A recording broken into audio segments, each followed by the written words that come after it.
بسم اللہ الرحمن الرحیم۔ السلام علیکم ورحمۃ اللہ وبرکاتہ۔ ہم سبھی کو معلوم ہے کہ اللہ تعالیٰ نے ہماری اور آپ کی اور قیامت تک کے آنے والے انسانوں کی کامیابی اپنے مبارک دین میں رکھی ہے۔ جس کی زندگی میں حضور پاک صلی اللہ علیہ وسلم کا طریقہ ہوگا وہ دنیا میں بھی کامیاب ہوگا اور آخرت میں بھی کامیاب ہوگا۔ ہم سبھی جانتے ہیں کہ اللہ کے نبی صلی اللہ علیہ وسلم کی ایک ایک سنت کی اتباع کرنے میں ہماری دنیا میں بھی کامیابی ہے اور آخرت کی بھی کامیابی ہے۔ اگر ہم نبی کریم صلی اللہ علیہ وسلم کی لائی ہوئی شریعت اور سنت پر عمل کریں گے تو ہمیں بے شمار ہم بیماریوں سے محفوظ رہیں گے، بے شمار نقصانات سے بچ جائیں گے، جسمانی بیماریوں سے، روحانی بیماریوں سے بھی محفوظ رہیں گے، اور آخرت میں جو کچھ ملنا ہے وہ تو ملنا ہے ہی۔ آج ہم صرف ایک سنت کی بات کریں گے کہ اگر ہم صرف ایک اس سنت پہ عمل کر لیں گے اللہ کے نبی صلی اللہ علیہ وسلم کی، تو اس کے سائنٹیفک کتنے زیادہ فائدے ہیں اور ہم سائنسی دنیاوی کتنی بیماریوں سے ہم بچ جاتے ہیں دنیا کی، اور کتنی بڑی بیماریوں سے ہم محفوظ ہو جاتے ہیں صرف ایک سنت پر عمل کرنے سے۔ وہ کون سی سنت ہے؟ آج اسی سنت پر ہم بات کریں گے۔ ہم نے سنا ہے، ایک حدیث سنی ہے، حضرت عائشہ رضی اللہ عنہ فرماتی ہیں کہ اللہ کے نبی صلی اللہ علیہ وسلم کے سونے کا اور آرام فرمانے کا جو بستر ہوتا تھا وہ چمڑے کا ہوتا تھا جس میں کھجور کی چھال بھری ہوئی تھی۔ یہ حدیث شریف سے ثابت ہے۔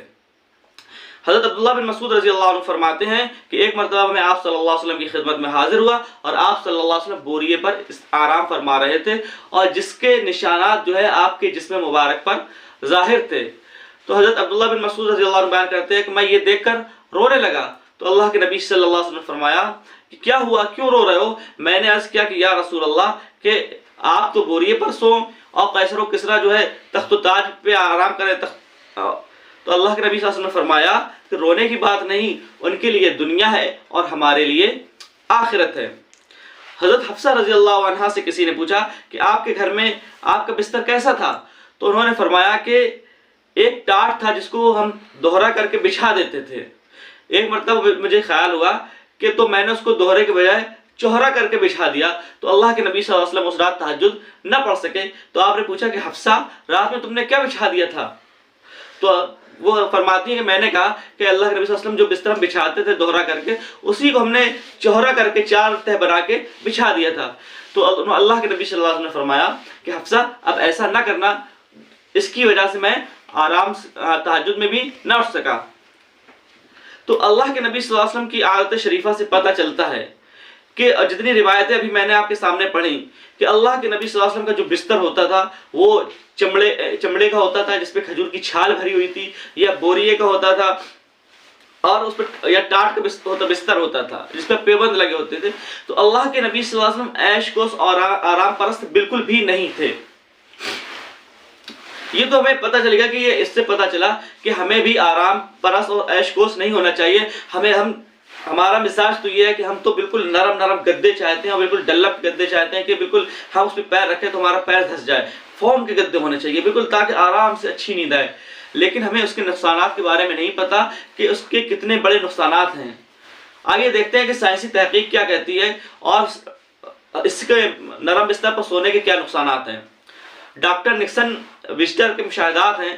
ڈاکٹر نکسن کہتے ہیں کہ ایک چلتا پھرتا اور چست انسان اگر وہ یہ نرم گدے استعمال کرتا ہے تو اس کے جو اعضاء ہیں وہ ڈھیلے پڑ جاتے ہیں، تو جس کی بنا پر اس کی عام زندگی جو ہے سست اور ڈھیلی پڑ جاتی ہے۔ اور دوسری بھی چیز یہ ہے کہ بہت زیادہ نرم اور آرام دہ بستروں پر آرام کرنے سے جو ہے گردوں پر اثر پڑتا ہے اور گردوں کی جو نالیوں میں ایک پیچیدہ ورم پڑ جاتا ہے۔ تیسرا نقصان کیا ہوتا ہے نرم بستر پر سونے سے؟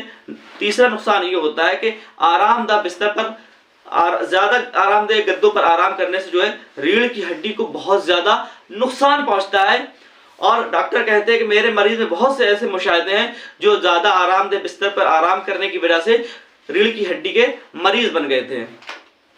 کہہ رہے بچوں کی ہڈیاں جو ہیں وہ نرم ہوتی ہیں، تو جن کے یہاں زیادہ نرم گدے ہوتے ہیں تو چونکہ بچوں کی ہڈیاں جو ہوتی ہیں، ریڑھ کی جو ہڈی ہوتی ہے وہ کمزور ہوتی ہے، تو نرم گدوں پہ سونے کی بنا پر ان کی ہڈی میں تھوڑی کجی آ جاتی ہے، ٹیڑھا پن آ جاتا ہے، تو جو بعد تک رہتا ہے، بعد میں وہی بچے جو آگے چل کر معذور بن جاتے ہیں اور ریڑھ کی ہڈی کی پرابلم کے شکار ہو جاتے ہیں۔ تو یہ نرم بستر پر اور نرم نرم گدوں پر سونے کے نقصانات ہیں۔ اور سب سے بڑا نقصان کیا ہوتا ہے نرم بستر پر سونے سے، نرم گدے پر سونے سے، کہ آرام دہ بستر پر سونے سے کیا ہوتا ہے، کمر کے درد شروع ہو جاتا ہے۔ اگر ہم آرام دہ گدوں پر سونے کے عادی ہیں تو ہمیں ضرور جو ہے کمر کے درد کی پرابلم ہوگی۔ آج دن دیکھا جاتا ہے، لوگوں میں سنا جاتا ہے کہ ہم جھکتے ہیں تو کمر میں درد ہونے لگتا ہے، اکثر کمر میں درد رہتا ہے۔ تو یہ کیوں ہوتا ہے؟ کیونکہ ہم نرم بستر پر سونے کے عادی ہیں، نرم گدوں پہ آرام کرنے کے عادی ہیں۔ جبکہ ہمارے نبی حضرت محمد صلی اللہ علیہ وسلم جن پہ عمل کرنے پہ، جن کے طریقے پہ عمل کرنے میں ہماری اور آپ کی کامیابی ہے، انہوں نے کبھی ڈلک کے گدے، یا وہ چاہتے تو بہت آرام دہ بستر بنوا سکتے تھے، فوم اور اسپنج کے گدے بنوا سکتے تھے، لیکن انہوں نے کبھی اپنے لیے اس چیز کو پسند نہیں کیا۔ ہمیشہ کھجور کے، چمڑے کے انہوں نے گدے بنوائے، ٹاٹ کے بستر پر سوئے، اور ان کا بستر کیا ہوتا تھا، ایک بچھونا ہوتا تھا اور ایک ٹاٹ کا بوریا ہوتا تھا، اس پہ سوتے تھے، آرام کرتے تھے۔